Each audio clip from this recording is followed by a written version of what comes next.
So the cultural intelligence compass, again and for the last time. So this is the official presentation of the document, just to say that it is officially out and you can find it on my website free for download. Just go to the link on my website and download it as easy as that.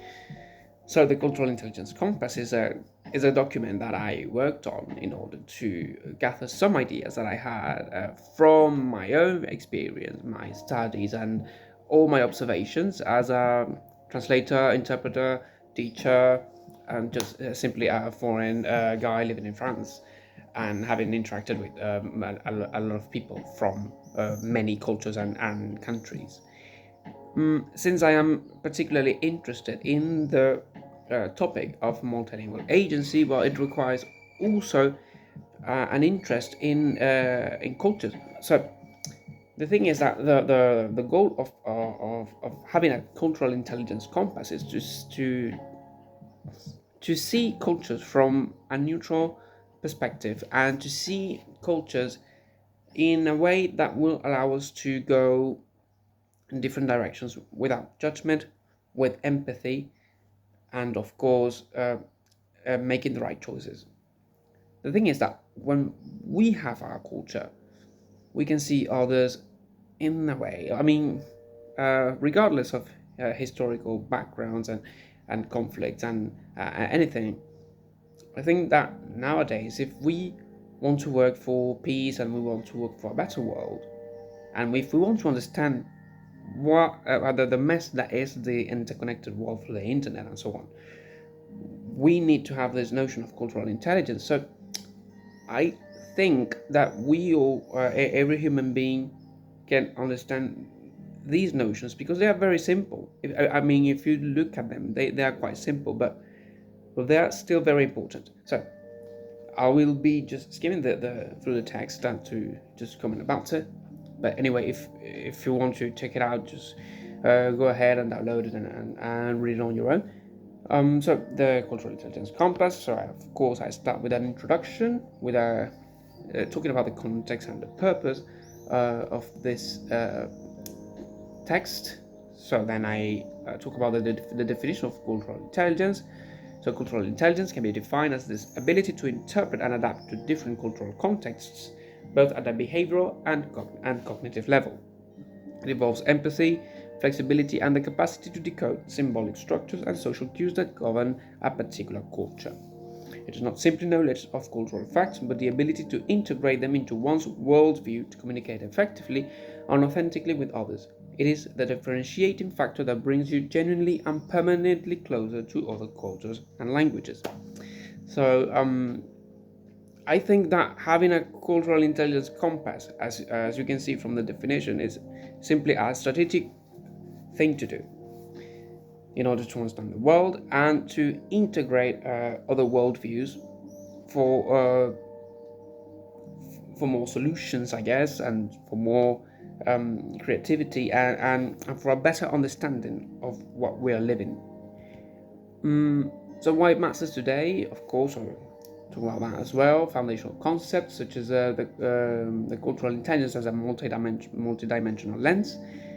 Then I go with different subpoints such as language and its subdivisions as well, such as phonetics and pronunciation. I don't get too technical here. What I do is that I simply talk about how to deal with these aspects.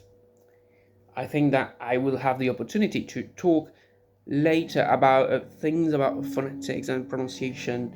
I think that it is going to be a different work, but for now, I just simply talk about this from the cultural intelligence perspective. So syntax and grammar structures are more or less the same. Idiomatic expressions and metaphors, where language becomes culture and culture becomes language. Very interesting.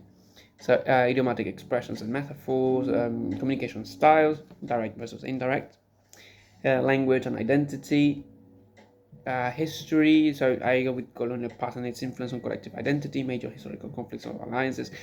By the way, these subdivisions in this part here, they're meant to be understood in a way, again, that is neutral. That, I mean, you're just trying to understand people. You're not trying to understand characters in history. You're not trying to understand um, uh, politics. You are trying to understand people. Okay, uh, because these things influence their behavior, the views, and so on. Of course, we talk about geography, physical landscape, and its influence on lifestyles. Very interesting. Climate and clothing, human versus rural environments, gastronomy, traditional ingredients and cooking techniques of it, and get into the nitty gritty of gastronomy, right? Which is at the heart, or rather at the belly of people. Habits, eating schedules and routines, portion sizes, snacking habits, well, many things. And then I go with rituals. So different cultures have different rituals, and there are different reasons for those rituals. Some cultures maybe perhaps they have less rituals, but there's also a reason behind that. I talk about daily routines, cultural ceremonies and seasonal traditions, cooking as a form of bonding, meal preparation, customs passed through generations. So just these are just simple observations on those patterns. I will talk about patterns later. Values, individualism versus collectivism, according to the view of that population. Attitudes to authority and hierarchy, I know they are very, very different according to the different social systems and different cultures. The importance of family, tradition, or innovation. Be careful here.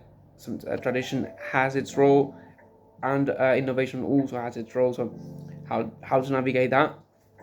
Importance of family, traditional innovation, lifestyle, work-life balance. Again, so you see how some cultures value work, how some cultures value spending time with family, things like that. Leisure activities and hobbies. Of course, that's the kind of thing where you see how people spend their time and do different things, and it will tell you a lot of how people live their lives and what they do for fun and what they love to do actually. Social interaction norms, of course, very important. This is something that you need to master if you just want to hang out with people and be social. A sense of humor, satirical versus literal humor. I say here that something that I liked is that with humor, you when you have a perspective on humor as a style of humor because of your culture, you're only getting half of the joke, and this is true. And once you start getting into the humor of different cultural models, well, you life simply becomes funnier. So this is something that you have to learn and understand because it's great. You'll have a lot of fun, literally. Then you have contextual humor and inside jokes, which is inside jokes. I mean, they're more difficult to understand. You have to be very, very informed about a lot of things. Humor as a social commentary or escape. And then I go with the topic of spirituality, meaning making, connection to metaphysical or transcendental beliefs, practices such as meditation, prayer, or rituals. Here again, whether it is through religion or not, or simply just individual spiritual practices, you just observe. You are just observant of the behavior and of the practices of people. That's it. No, it's not about saying, well, this religion is good, this religion is bad. Again, what we are going to be looking at here is the concept of non-judgment and detachment. Okay, so we'll see that later. Then I go with the famous hermeneutic telescopes, the metaphor explained. So this is basically the concept that, well, a telescope, like an instrument of thought, really, seen through the approach of hermeneutics, or through the concept of hermeneutics, is what will allow you to read the sequence of human symbols that are in front of you.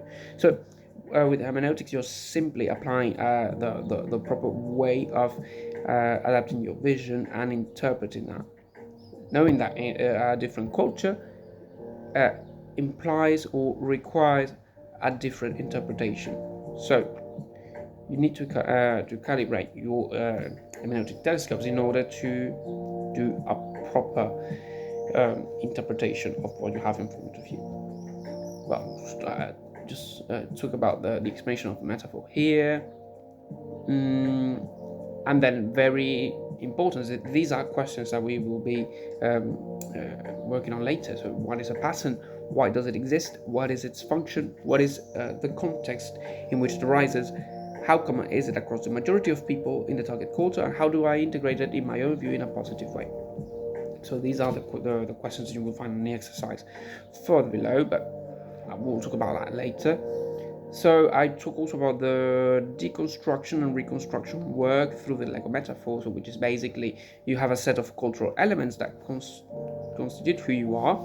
So the idea is not that you're going to destroy who you are culturally speaking, and that you're going to deny your background, your cultural background. It's not about that. It's simply that if you want to understand and integrate the cultural model of other people, you just simply need to see these elements and compare them, see patterns, and say, well, I don't do it like this culturally. I mean, normally, but if I want to if I want to fully understand what is going on in that culture, I need to act differently.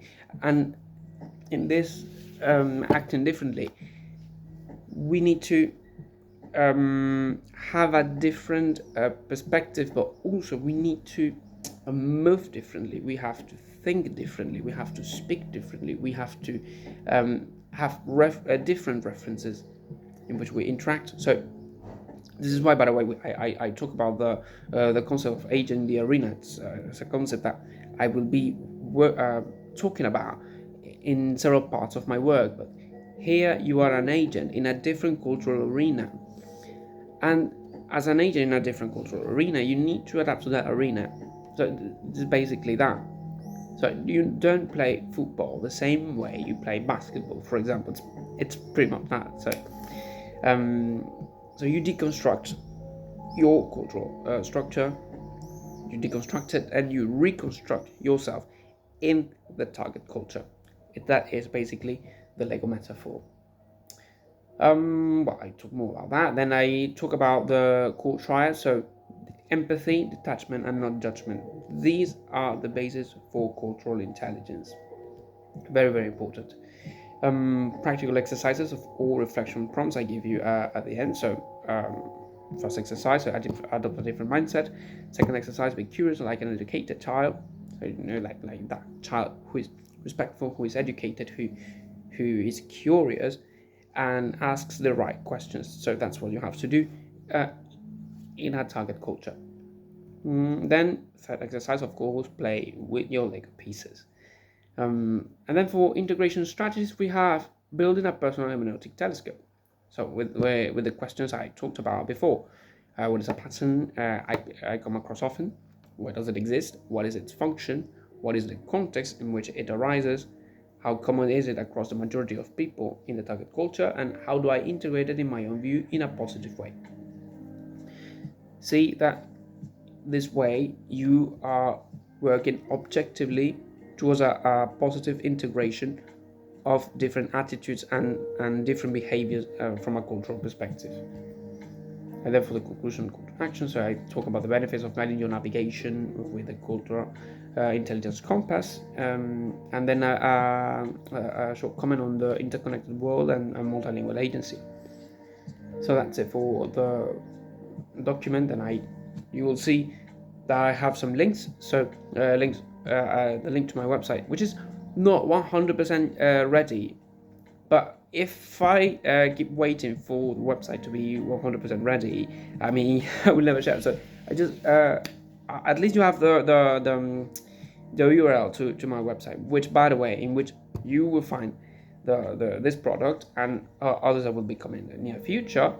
And of course, I give you the link tree where you will find the YouTube, Instagram, X, and all the stuff. So you'll find it all here. So go and go to the website, download the document, which is free, by the way. This is a first prototype that I have worked on, so I want to check things, and this is simply our first step towards a much broader project that I'm working on, which I will be talking about later. But yeah, that's it. I hope you enjoyed this, reading this, and you will be surprised. You'll be surprised of the results of applying a cultural intelligence compass. So that's it for now. So see you later. Bye bye.